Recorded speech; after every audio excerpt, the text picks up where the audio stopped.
somebody says, what do you do for a living? And I go, I build jetpacks. And they go, you mean the things that you strap to your back and fly around? I go, yeah. And they go, right, got it. Everybody knows what a jetpack is, right? Easiest thing to talk about. The problem is that most people think that it's science fiction, and as Jamie Wolf here said, you know, it is science fiction. And for years, people have thought that it's so synonymous with science fiction that it will never happen. But you know, as I've just embarrassingly showed everybody, I now have a cell phone. We all have our GetWell smart shoe phones. We all have the internet and all these things. So sometimes it's difficult with a jetpack because people just don't believe that it's real until you strap them into it and fly them around in it. So I went to Canterbury University. Got 3 graduate engineering students to check all my calculations. I had a stack of calculations like that. I was really worried that I, divided by 2 when I was going to multiply by 2, and I didn't want to commit my whole life to this before I knew I'd got it right. So they checked all the calcs and came up with, yes, I've got it right. So I started building little test rigs and little prototypes and little rigs, and basically I weigh 100 kilos. So the basic physics, I weigh 100 kilos. You push up under my feet at 99 kilos, I'm not going anywhere. But if you push up at 101 kilos, suddenly I'll lift off the ground and I'll actually start accelerating. So that's a nice sentence, but it explains about 12 years of my life, which was getting enough thrust to get off the ground. Patents and amazing technology, but one of the lessons I learned is you don't have to reinvent everything. You don't reinvent your business processes, you use business processes out there. And we have a lot of technology that's in the jetpack that we begged, borrowed and stole from different places. And I have to admit that the ECU that controls the engine is actually from an Aussie company. And we used that not because it was from an Aussie company, but we used it because it was the best in the world, So we went around the world and we talked to people and we used all sorts of things that help. I got rung up when I was in New Zealand by a guy who works for Richard Branson. Richard Branson was in Christchurch, he owned an airline over there, and said, Richard's heard what you're doing, could you come down and see him? So I went down and had a beer with Richard Branson, and we talked about jetpacks and what do old grey-haired old guys talk about? We talked about our kids, we talked about flying, our 2 favourite subjects. So how do you pay for all this? So how I paid for all this, I started off with 100% of the company. Basically what you do is you go out and you get money out of friends, family and thoughts. So friends who come to you and say, hey, if you ever want to do that, I had a lot of engineers, young engineers working for me who went off and got a real job, and they said, if you want to sell some shares, I'll be keen, so I did that. So we started off with our annual general meetings. It was a barbecue around at my place with about 10 mates who had all invested in the company. Eventually got some professional money in, some more money, and the whole thing grew and grew and grew.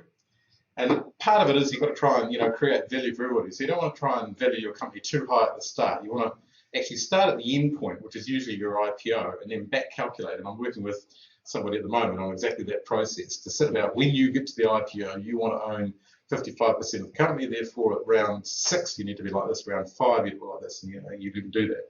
And it's the statistic out there that the founders, on average, when they go into an IPO, have 3% of the company by the time they get to an IPO stage. I had 24, so I did a little bit better than that. Not as good as Mark Zuckerberg, but a little bit better than that. Okay, so we listed the company on 24th of February this year on the ASX. That's my wife and I ringing the bell in Sydney at the ASX. So that was exciting to go off and do that. So we listed it at 40 cents, and at the end of the day, it was at 44 cents, and we thought we were just great. It was fantastic.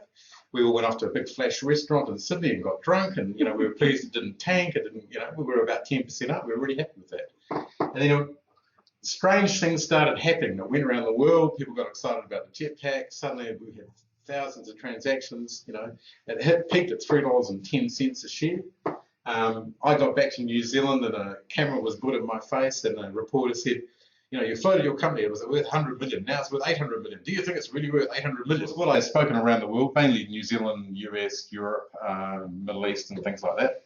I do workshops. I've been approached since I've retired from Martin Aircraft Company, really from what you might call the entrepreneurial, the startup and the innovative market.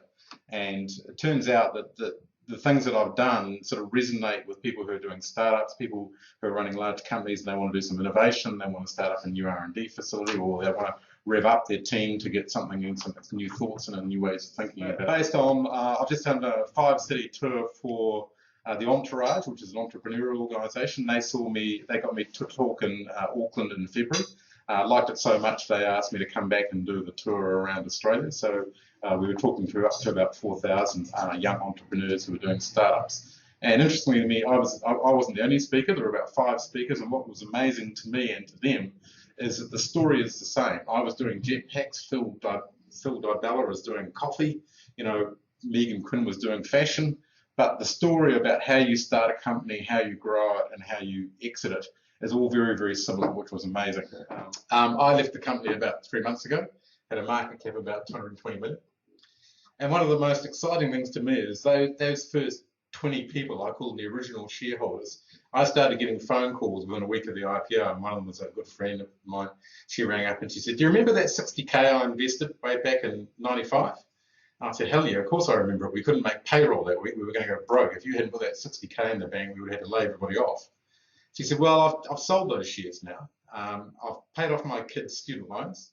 I've paid off my mortgage, and I got 1.2 million in the bank. So thanks very much." Wow. So, you know, I had a lot of those phone calls. So the first 10 shareholders, on average, they put in 116,000, and on average, they got back 1.86 million. So, you know, it was a success story for a lot of people. Everybody's been very, very happy.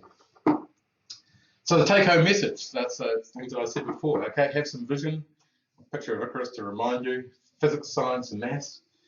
You know, Scotty from Star Trek, you can't change the laws of physics. Commitment, raise heaven and earth, great Uncle Luther. And leverage, stand on the shoulders of giants. You don't have to do it all yourself. And focus, doesn't make the boat go faster. And I think, you know, in the talks I've had in the last 4 or 5 years talking to other business people, all of those apply to almost every business.